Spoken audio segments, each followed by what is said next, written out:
It is Talking Reds. Neil Atkinson, Lizzi Doyle here for Monday. I feel like we played a year ago. Do you remember the game? No. When was it? Honestly, we've all lived so much life since yesterday? then. Oh, we've all lived so much life since then. Yeah. Liverpool did play. They played on Friday night. Manchester City played, and they played yesterday. Burnley did all right in terms of commitment, in terms of trying to get about them. Ultimately, City had too much. That's why they're going to get possibly 98 points. We're going to get 97. Talk about a game of margins. I hate the cliches, but unfortunately the cliches for a reason, and it was very much a thing yesterday, a game of margins. And you keep playing the what ifs, don't you? The Chris Wood chance first half, if that goes in, does that turn the tables? You know, it felt to me that if Burnley were ever going to get anything, it was either going to be a 0-0, typical Burnley style, or Burnley would have had to have scored before City to have any chance of getting anything. So when that goal went in, I kind of just accepted it. I felt more gutted against United than I did Burnley, because I keep saying to myself, there's a difference between expectation and hope. Now I want everyone to take that with them, because I think it might help us on our journey for the last couple of games. You don't expect Burnley to get anything, but you hope they do, and hopefully that mantra will help us all when we're in absolute bits when Brendan takes on City next week. Well, there's a lot going on between now and then. There's been a lot going on.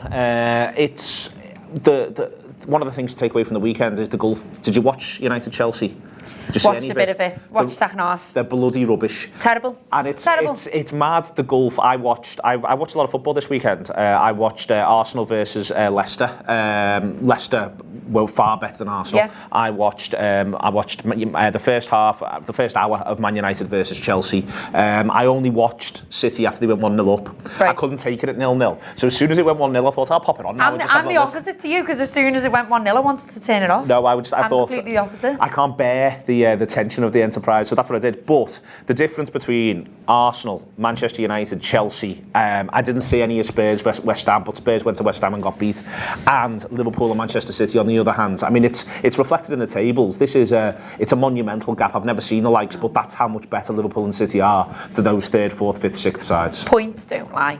I'm sorry, they just don't. Not at that margin of points. No, it's absolutely huge, and you know, fair play to West Ham being the first team to go to Tottenham's new ground and beat them, and I think supposedly deservedly so. Harry Kane sat there on the bench probably wondering like what's going on. It's the maddest sort of race for top 4 as such I've seen. 4 teams that literally, I can't remember the last time one of those 4 teams won. Like actually, it's not this weekend, because Man United, Chelsea both drew.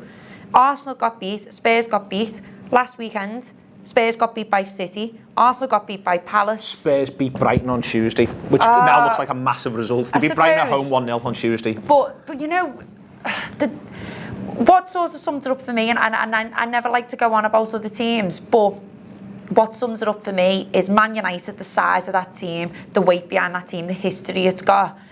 How their demise is sort of being pictured for me this weekend was when City went 1-0 up, there was a big cheer around Old Trafford. Hysterical. They are cheering City going 1-0 up, the noisy neighbours, as Fergie likes to call them.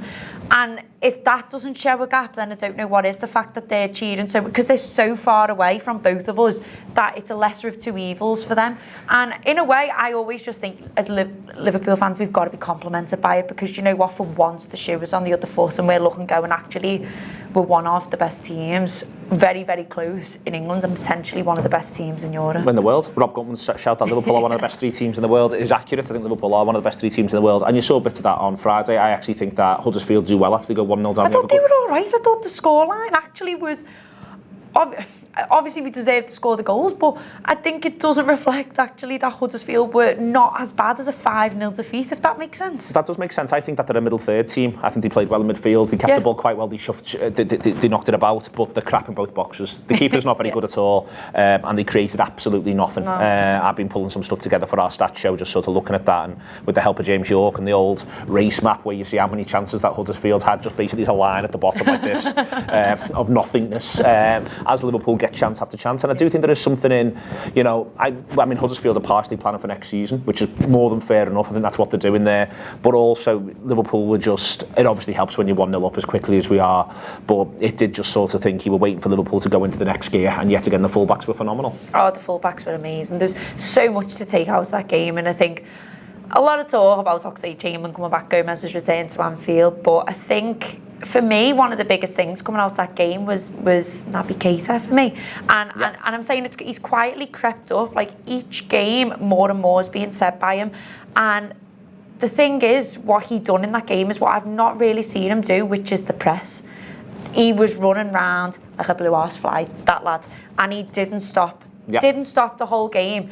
And he deserves all the credit. And you can say, oh, it was only against Huddersfield, but all of a sudden, I feel like we've seen a bit of a switch. He's got onto his new role at Liverpool. He's starting to enjoy where he's playing in the midfield. And you know what? I think I listened to the Anfield Draft. On Saturday, and your comment about the fact that I thought he was going to rest fullbacks. I did too. I thought maybe Milner would come in at left back. Potentially maybe Gomez for Trent. It was going to be one or the other in my eyes, and he didn't. And I thought, what a statement of intent. And there was Andy Robertson for Salah's second, which was the fifth goal. And he's still bombing it up. And I'm thinking, just take a break, will you? Don't get cramped. Don't pull anything.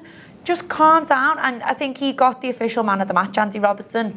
And again, reasonable. Understandable, but there's an argument for so many on that pitch that should have got man of the match. But I just enjoyed myself on Friday. I wasn't nervous. There's nothing said for scoring after 16 seconds or 14 seconds. Take the pressure off. But I just mean in terms of the context of what's happening, with how many games are left, with how we're expecting City to do. I thought, what a great marker to go into a semi-final against Barcelona. Like a 5-0 result, big performances all over the place. Positive news. Yeah, Shaqiri comes on, does a really, he plays really well. Does great for the fifth goal. And yeah, I think we're only looking better and better. And it might just be one of those really hard luck things that there might just be someone that little inch better, but we're not going to know till the final end of the final game of the season, and I'm convinced it's going down to that final game. Well, I think, I'm expecting us to be in there and fighting for it. You mentioned Barcelona. The build-up starts here. It starts now. The Anfield Rap team are over. They're in the air as we speak, going to Barcelona to get everything they can for you. All the shows from there. That is to come if you subscribe, or via the YouTube as well. There'll be loads and loads of video stuff around.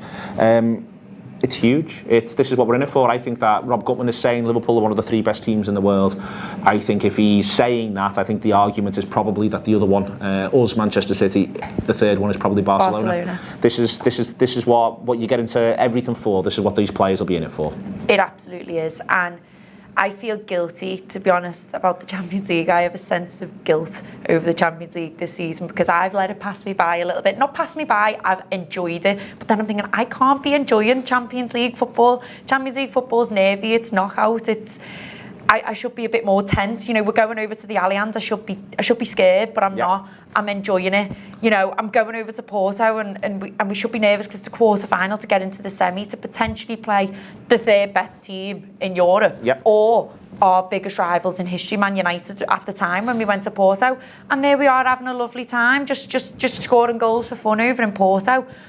But now, and I'm not just saying it because the league could potentially go the way we maybe think it will, or I'm saying it because all of a sudden it's serious, and we are playing a serious football team with the best player I have ever seen walk this planet, and I'm excited, I'm relishing in it, and I think if us as fans are relishing in it, I can only imagine what Virgil van Dijk's dreaming of when, he's there going to Lionel Messi on Twitter, at Lionel Messi, but no one's dribbled past me all season. Try your best. And Lionel Messi's going, but I'm Lionel Messi. I just think that battle is so interesting. But then you've got Luis Suarez, a player we all love and adore.